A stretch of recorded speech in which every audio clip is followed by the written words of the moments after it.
James Yarcho and David Harrison here from the Locked On Bucs podcast, talking about the Tampa Bay Buccaneers second round selection, where they had plenty of options to go with, but they did see some offensive linemen go the two picks before them in Josh Myers and Creed Humphrey. Still a lot of directions to go, but ultimately the Buccaneers did this, David.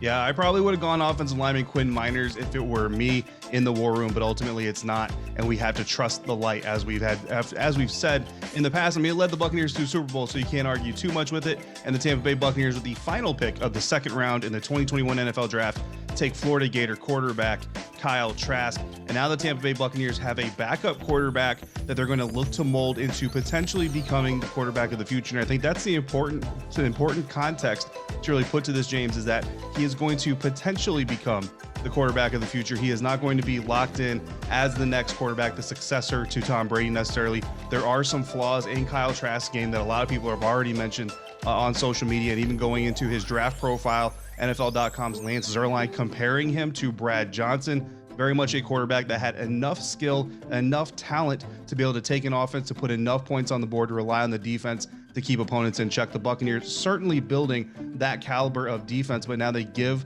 Kyle Trask the opportunity to work on those technical flaws and some of those physical flaws while he learns behind a quarterback who honestly has become the greatest to do it without having elite physical ability.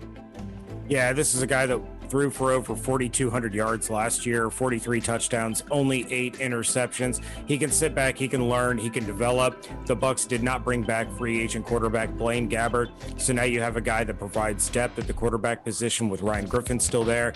And, well, maybe, David, he becomes the new guy to carry Tom Brady off of a boat after the boat parade.